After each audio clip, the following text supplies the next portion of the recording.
mudou de assunto. Alguém entre vós está aflito? Lá no 14 tem uma pergunta. No 14 também tem uma pergunta. Algum de vós está doente? Então, outra pergunta. Está ligado com o que está no 13. No 13 tem duas perguntas. Alguém entre vós está aflito? Ore. Alguém está contente? Cante louvores. Algum de vós está doente? Chama os presbíteros da igreja para que eles orem sobre ele. Orem sobre ele. E depois coloca, ungindo com óleo em nome do Senhor. Mas olha a palavra orar. Versículo 13. Ore. Versículo 14. Orem. Versículo 15.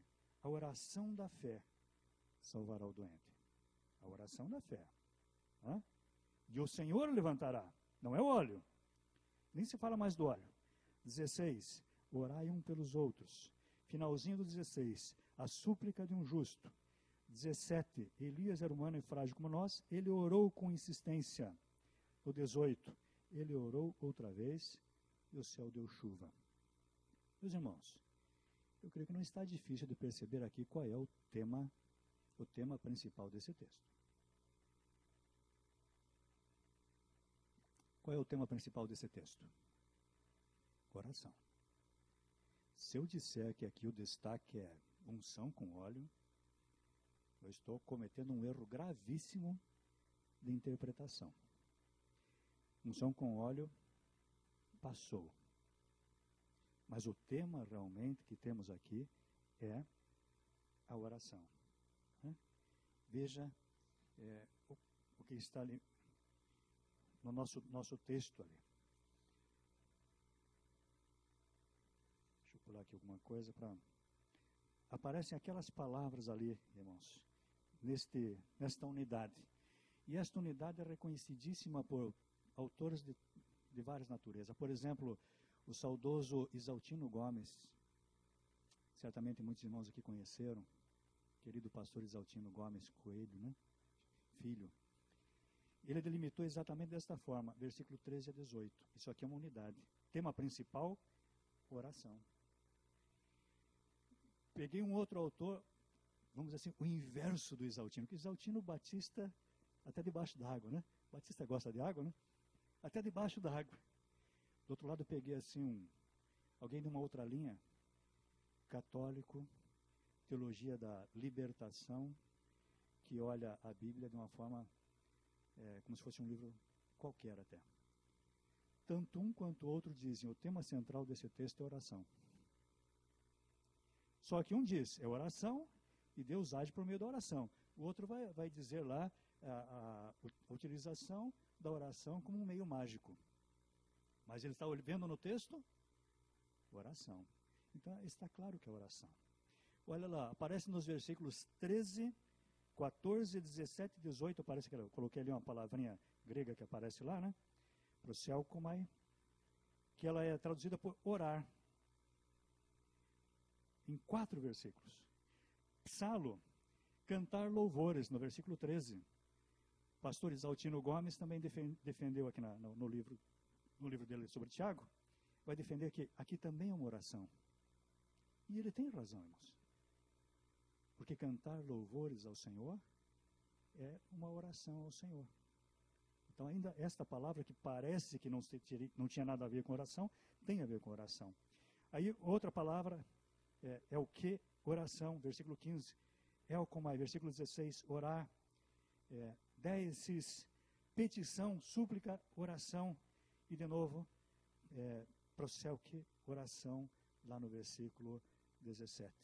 Aí alguns olham e dão a ênfase na unção com óleo. Quando, na verdade, o texto fala realmente que devemos estar orando. Então, o tema principal do texto, de fato, está claro. Estudiosos das mais variadas correntes de interpretação percebem o texto aqui indica oração. Vamos um pouquinho mais à frente, o irmão me ajuda lá.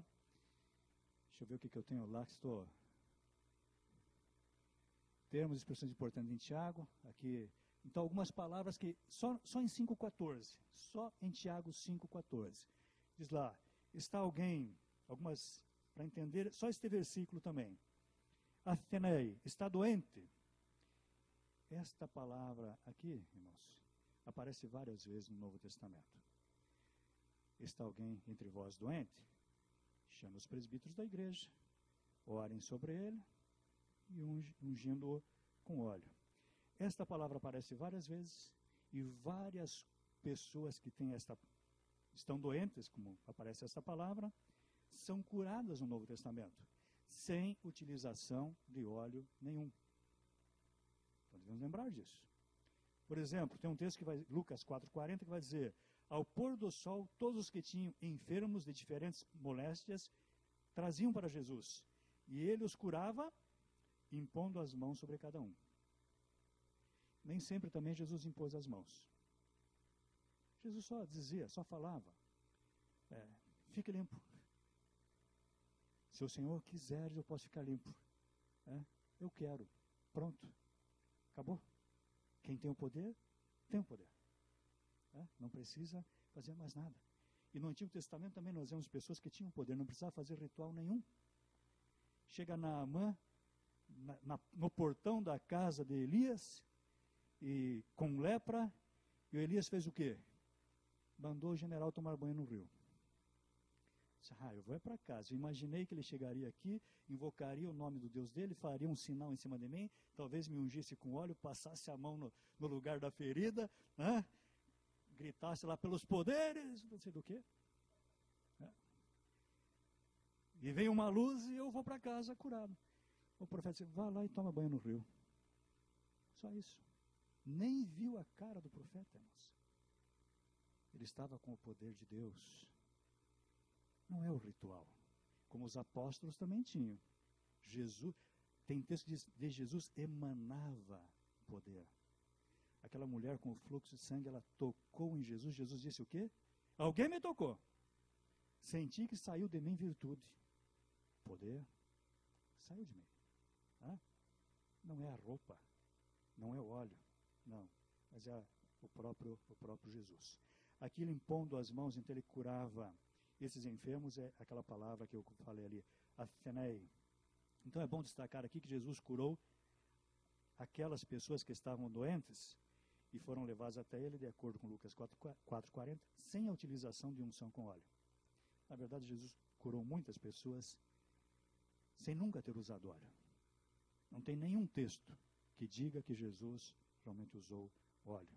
Outro termo que aparece ali é o presbíteros. E é importante esse texto aqui, porque é um título. O presbíteros é grego. Hoje em dia já serve como líderes, alguns líderes da igreja também. Mas poderia ser traduzido simplesmente por velhos. Chamem os velhos. Mas é qualquer velho. Só por ser idoso, virou uma pessoa... devemos respeitar os idosos, com certeza. Não falo isso agora que eu estou chegando assim, né? Não, eu vejo isso desde a minha conversão. Uma coisa que sempre me chocou na igreja, irmãos. Eu com 24 anos de idade me converti. Passei por todos os departamentos que pode imaginar da igreja.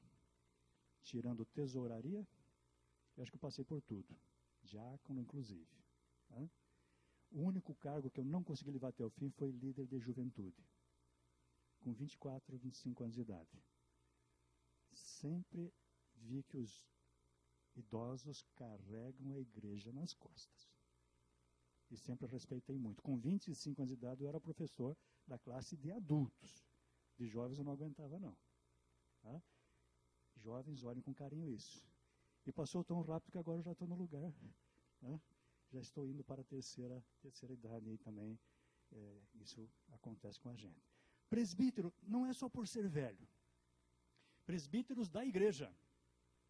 Já era um título utilizado na igreja primitiva para os líderes. Episcopos, que chamam bispo. Presbíteros, na verdade são nomes diferentes para a mesma função. Nós traduzimos isso hoje como pastores. Os presbíteros da igreja, ou líderes. Os presbíteros da igreja seriam os pastores da igreja. O que isso aqui significa, irmãos? Não é qualquer pessoa da igreja se vai ungir. Não é qualquer pessoa da igreja que deve ir lá e ungir. Mas chama os líderes da igreja. Alguém que sabe aí o que está fazendo. Bom? E ainda a palavra, o termo que aparece ali, ungindo com óleo. Então, como já foi destacado anteriormente no Novo Testamento, a unção com óleo praticada em doentes só aparece neste texto de Tiago e Marcos 6,13, onde está registrado que os discípulos de Jesus expulsavam demônios, lá em Marcos, né? E curavam doentes, depois ungindo-os com óleo. Nada se diz no texto de Marcos, e aqui fica bastante complicado de saber exatamente o que é que ele está, como é que eles estão fazendo, porque não diz como faz isso. Mas nós não podemos dizer, por outro lado, que unção dos enfermos não é bíblico. Porque tem 2 textos que mostram que era usado. Temos que entender então como que é feito. Não é qualquer pessoa que faz. Tá? Os líderes reconhecidos da igreja. Certo? E não é em qualquer ocasião. Na verdade, aparece aqui quando também o próprio enfermo pede para ser ungido. Quero passar para os textos. Irmão, me ajude lá, por gentileza. Só para ver como que a linguagem de hoje fala sobre esse texto. Ela diz assim: se algum de vocês estiver doente, chame os presbíteros da igreja, para que faça oração e ponha um azeite na cabeça dessa pessoa em nome do Senhor. O texto original não fala cabeça, mas o lugar de ungir é a cabeça. Com Jesus, com aquele perfume, foi uma exceção. Ungir o lugar enfermo, como alguns aí, irmãos, até a dó, né? Até para pessoa que não consegue ter filhos, ungir as partes íntimas. Isso aqui é fetichismo, isso aqui é coisa do paganismo, irmãos. Não é bíblico, não. É ungir a cabeça. Né? Então, ainda que não esteja no texto original, a linguagem de hoje acertou. NVI diz: entre vocês alguém está doente? Que ele mande chamar os presbíteros. NVI acertou direitinho aqui. Não é, meu pai está doente, pastor, vem cá e unge meu pai. Teu pai pediu? Ele que tem que demonstrar essa fé. E se ele tem essa fé, ele diz, vai lá, chama o pastor, eu quero que seja orado sobre mim, ou os pastores, quero que orem sobre mim, e que eu seja também ungido com óleo. O pastor faz isso se achar que deve fazer. Que ele mande chamar os presbíteros da igreja, para que estes orem sobre ele e o unjam com óleo, em nome do Senhor. A revista atualizada. Está alguém entre vós doente? Chame os presbíteros da igreja e estes façam oração sobre ele, ungindo com óleo em nome do Senhor. E eu fiz uma tradução pessoal minha, que diz: alguém entre vós está doente? Que ele chame os presbíteros da igreja e que eles orem sobre ele, ungindo com óleo em nome do Senhor. Pena que ele não disse como que é a unção também, se é só um pouquinho, mas geralmente não era um pouquinho não, é para derramar óleo. Essa coisa de um vidrinho assim, e alguns vendendo a preço caro, né?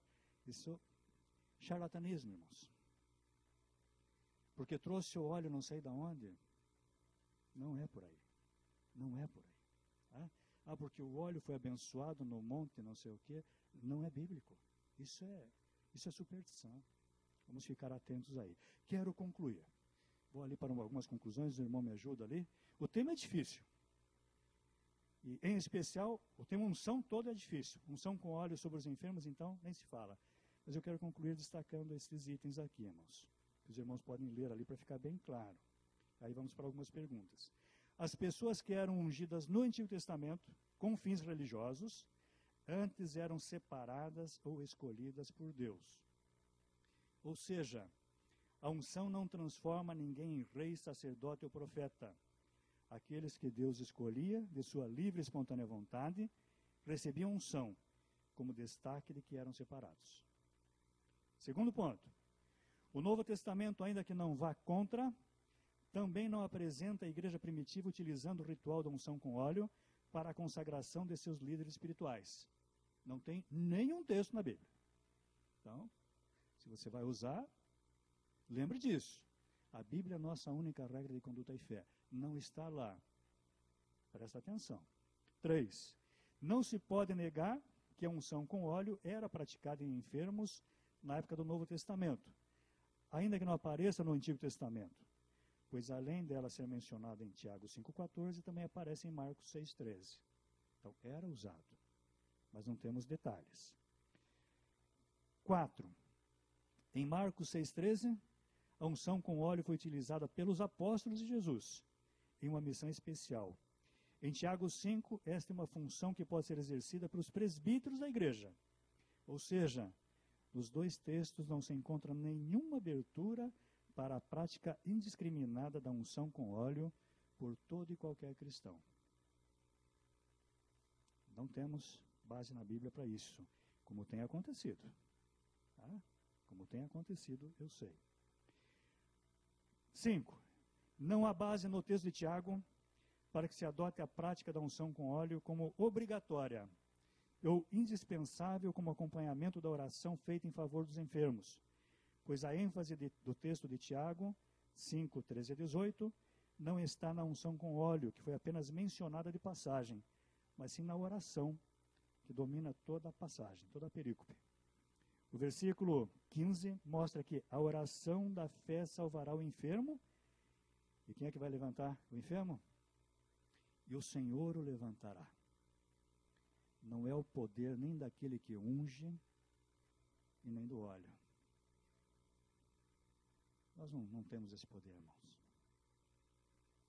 Quem tem é Jesus. Eu fico maravilhado com aquela passagem lá de Pedro e João, lá no templo, que diz: não tem ouro nem prata, mas aquele que eu tenho eu te dou. Em nome de Jesus. Levanta e anda. Não é em meu nome, não. Em nome de Jesus. Então, o Senhor o levantará, e não o possível poder de algum tipo de óleo. Também é bom lembrar que muitas outras orações em favor de enfermos e que foram atendidas pelo Senhor são mencionadas na Bíblia, sem a menção da unção com óleo. Este é o caso, só por exemplo, né, da oração pela cura de Enéas em Atos 9, também da cura de um paralítico na cidade de Listra em Atos 14, ainda da cura do pai de Públio e outras pessoas em Atos 28. Na verdade, a grande maioria das curas, com exceção de 2 textos, né, que citam, as curas do Novo Testamento, não se fala nada em unção de óleo. E algumas claramente não têm unção de óleo.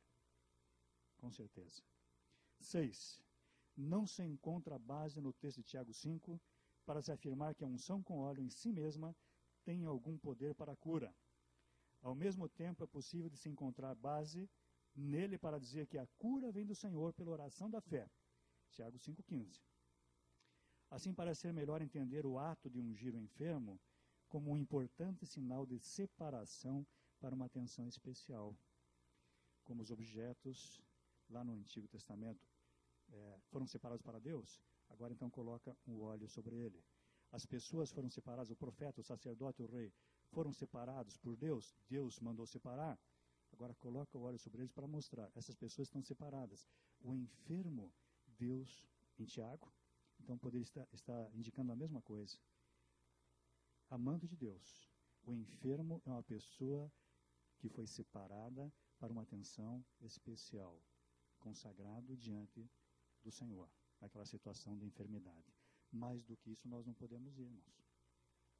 E termino destacando aqui, unção com óleo, que enfatiza o suposto poder do óleo, ou daquele que o aplica, como percebemos em algumas ocasiões na atualidade, não possui base bíblica. Mas trata-se de inversão de valores que tende a descambar em superstição. A Bíblia é a nossa única regra de conduta e fé. E ela é sensata. Vamos ver o que ela diz. Cada texto dentro do seu contexto. Caso contrário, nós fazemos muita bobagem aí. Quero dar alguns minutos para perguntas. Os irmãos fiquem à vontade. Se eu puder responder... Esse aqui mesmo ou... Se eu puder responder, respondo, né? Se não puder, fico te devendo paciência também.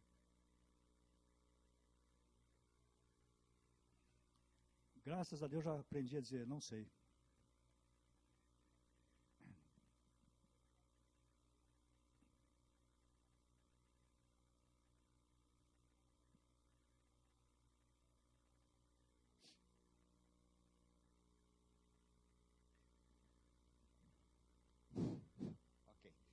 Pastor Renato, eu gostaria que o senhor também pontuasse que não é a pessoa que faz a oração.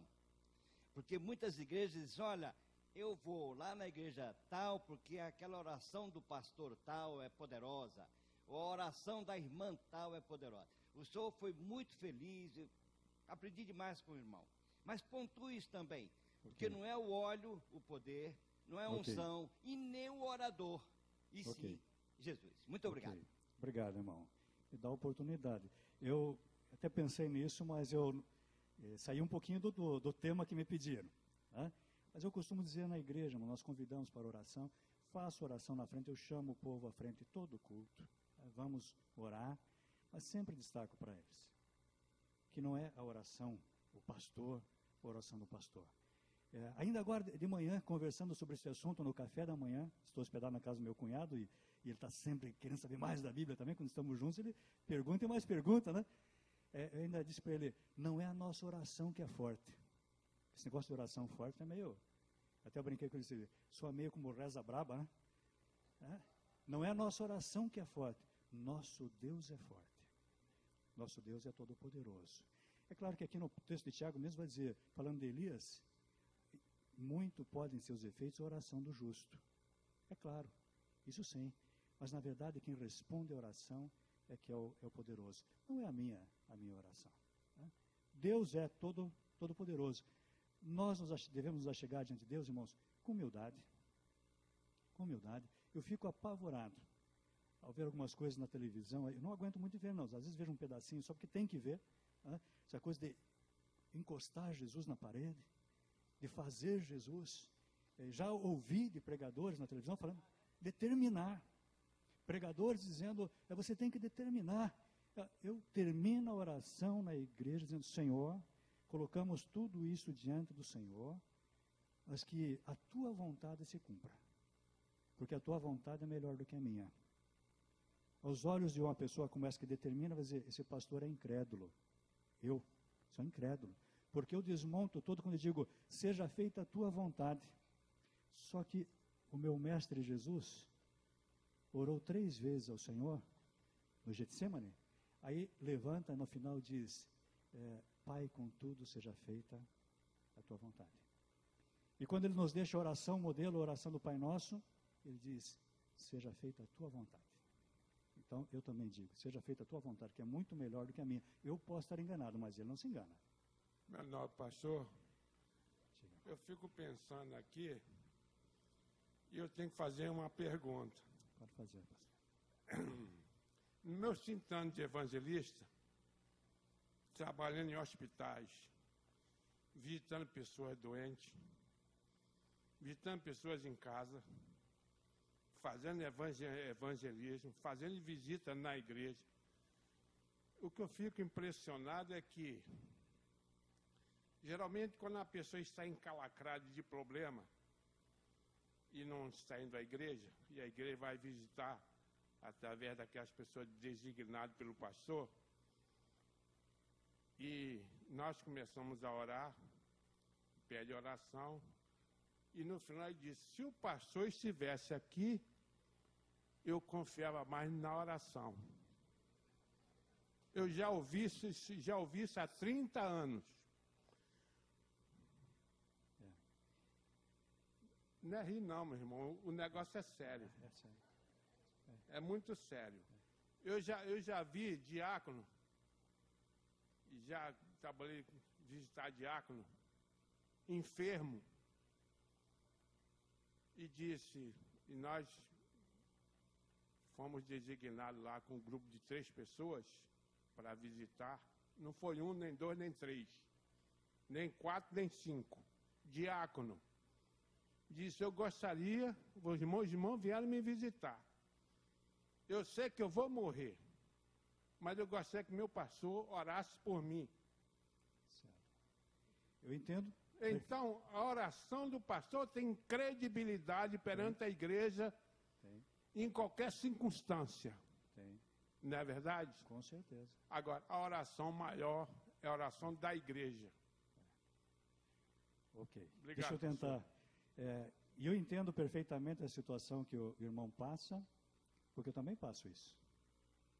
Tá? São 4 pastores que me auxiliam. Em determinadas ocasiões, os 4 visitaram a pessoa. E o quarto esteve lá e ela diz assim, o pastor ainda não veio aqui. Eles ficam doidos. Eles ficam doidos, irmãos. Irmãos, e eu oro como eu falei para os irmãos. Destacando. O poder está em Cristo, não está em nós. Mas a verdade é que nós nos apegamos. E às vezes temos afinidade também, tem a questão de afinidade, porque o pastor, ele cria um laço de amizade, de carinho, e a pessoa confia. Eu estive visitando uma coisa bem clara, estive visitando agora, semana passada, fui visitar uma pessoa que está começando na igreja. Começando. E eu fui com o pastor auxiliar. Primeiro foi ele, um tempo antes, aí ele sabia o lugar, eu fui junto, aí na mesa, quando nós fomos orar, esta pessoa sendo visitada, ela disse assim, bom, pastor Daniel, né? Gosto muito do pastor, mas me perdoe. Gosto muito do outro pastor lá, que pregou no funeral da mãe dele, uma pessoa que está em luto. Gosto muito dele. Mas o pastor Renato, nós temos uma coisa diferente. Entendeu? As pessoas são assim. Agora é perigoso nós, como pastor, começarmos a alimentar isso. Cuidado, pastor. Cuidado. Você sabe que se não for a graça e a misericórdia do Senhor, você não aguenta um dia na frente do teu povo. Irmãos, eu subo no púlpito dizendo, Senhor, tem misericórdia de mim. Na verdade, eu não sou digno. Irmãos, eu não sou digno de estar aqui conversando com vocês sobre esse assunto. Não sou, irmãos. Só tenho a ousadia de fazer isso porque eu creio realmente que o sangue de Cristo me lavou. Tá? Caso contrário, eu não podia ousar. Eu sou tão pecador quanto vocês. Talvez mais que muitos. Tá? Então é isso. Temos que olhar para o Senhor. É Ele. Ele é poderoso. Nós somos o que somos pela sua graça e misericórdia. Mas eu sei que o irmão passa, porque eu também passo. Esse tema muito relevante para nossos dias. E podemos ver na sua palavra como essa expressão ungir, unção, está tão desgastada, tão mal aplicada. Um cristão mais empolgado, alguém fala, está cheio da unção de Deus, né? Então tem nada a ver com... É outra coisa. Entendeu? Outra coisa.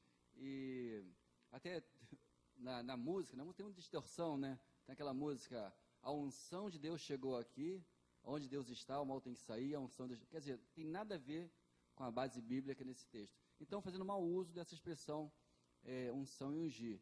E essa palavra, sim, veio realmente esclarecer qualquer dúvida. Agora, tem 2 expressões que se usam muito, por exemplo, ser final pastor. Não tocar no ungido do Senhor. Quero que você faça um comentário sobre essa expressão. E o Salmo 23 também, quando ele fala, unge a minha cabeça com óleo, meu cálice transborda, qual seria o sentido aí? Por favor, essas 2 questões. Bom, ali eu até toquei rapidamente, é que nosso tempo é muito apertado. Mas unge a cabeça com óleo, me dá alegria, me dá paz, me deixa gostoso, bonito, cheiroso, nesse sentido. É estético, né? Estético, esse é o estético. Quando é usado para o pastor, o ungido do Senhor, na verdade está lançando mão de um termo lá do Antigo Testamento. Ungido do Senhor, lá no texto que fala, jamais lançarei mão do ungido do Senhor, uma coisa assim que o Davi usa, ou farei mal ao ungido do Senhor, na verdade é o rei. O rei realmente foi consagrado colocando óleo na cabeça dele. Por isso ele é ungido. E na verdade o Davi também era ungido. Haviam 2 ungidos, que naquela época deveria ter um só. E há um conflito aí entre Davi e Saul. Né? Quando traz para o pastorado, é uma má interpretação, irmão. É inadequado esse termo, não é? É inadequado. A não ser que seja unção. Aqui não está significando unção com óleo, está dizendo separado do Senhor. Nesses termos, ok. Porque colocava o óleo para dizer, Davi é rei. Coloca o óleo sobre ele. Davi é separado, então, para ser um rei, né, para o Senhor. Então, nesse sentido. Okay. O próprio Jesus é chamado de ungido. Não tem nenhum texto que mostre que colocaram óleo sobre a cabeça dele. Então, nesse sentido, ok. Separado, né? Ok. Agora, quando a pessoa tem que que pedir também, ó, o próprio tem que dizer, não toque no ungido do Senhor, parece que a autoridade está meio abalada aí. Né? Pastor? Diga lá, irmão. Já Sobre... estamos na hora, né? Já estamos na hora. É verdade.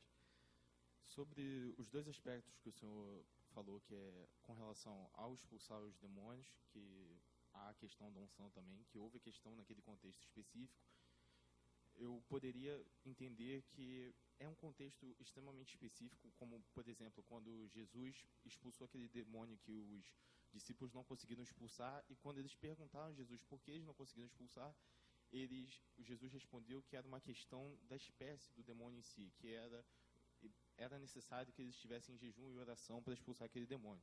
Então, eu poderia tratar, nesse contexto, a utilização do óleo como um contexto ultra específico, e com relação ao momento de cura, em Tiago 5,14, eu poderia tratar assim como o senhor falou, que a questão do óleo era uma questão de honra aos mortos, por exemplo, e não uma medida para ressuscitar o morto em si, mas uma questão de honra. Eu poderia tratar esse ungir com óleo como uma medida de honra ou zelo ou preocupação com o enfermo em si? Com o enfermo?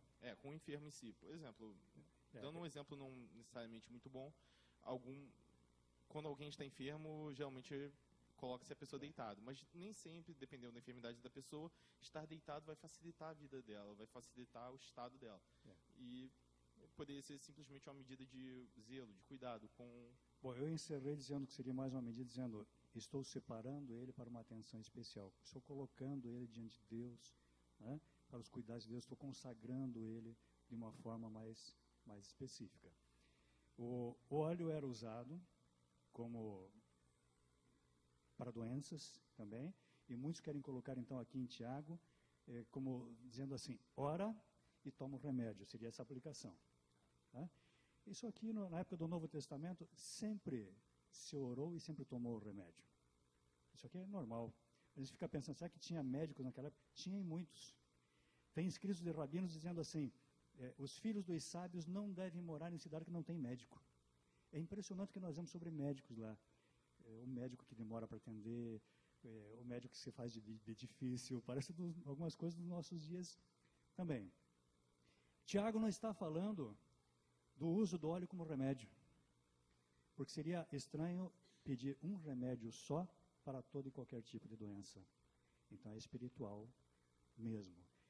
O mais perto que eu posso chegar, irmão, é dizer, Deus mandou que os enfermos sejam colocados numa posição de atenção especial. Ele foi ungido. Irmãos, orem pelo João da Silva, porque ele está enfermo, nós o ungimos, colocamos ele diante do Senhor, aos cuidados do Senhor.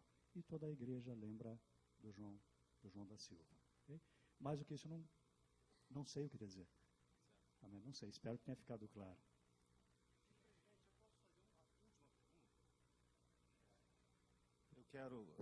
Eu sei. Quero até pedir perdão ao plenário, porque na maioria das perguntas tem vindo as mesmas pessoas, desde ontem. Mas é um momento tão ímpar, eu estou me sentindo uma EBD de que aqueles 50 minutos são insuficientes para esclarecer tudo que a gente precisa. E foi muito esclarecedora a palavra que o pastor Gusto nos trouxe nessa manhã, mas eu queria voltar um pouco lá nos discípulos, na missão dos 12.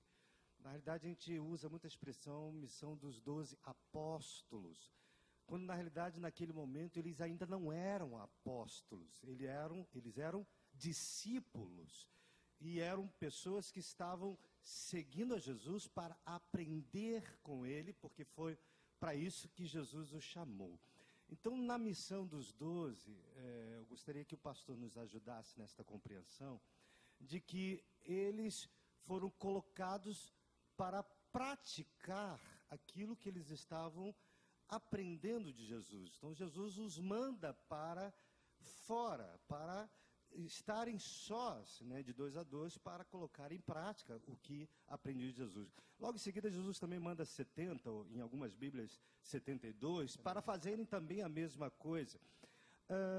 O raciocínio, o entendimento não seria de que, a partir deste olhar da prática dos discípulos que ainda não eram apóstolos? Não são estas práticas que nós precisamos seguir nos dias de hoje? Bom, eu tenho dúvida se os 12 já não eram apóstolos aqui. Porque em determinado momento Jesus chamou do meio da multidão 12 e deu um nome para eles. Jesus os chamou de apóstolos. Eu não sei exatamente a ordem dos acontecimentos aqui. Quando ele diz enviou os 12, esses 12 normalmente já é um termo técnico para os apóstolos. Então eu creio que eles já eram chamados de apóstolos. Enviou os 12. Não quer dizer que Jesus andava só com 12. Ele sempre andou com mais pessoas. Provavelmente esses 12 andavam com as suas esposas em muitas ocasiões. Certamente alguns com seus filhos pequenos. E nós não nos apercebemos disso. Tá? Como temos texto aqui, alguns textos, quando muitas mulheres acompanhavam Jesus, inclusive na missão dos 72. Mulheres indo junto. Então tenho dúvida se não eram apóstolos.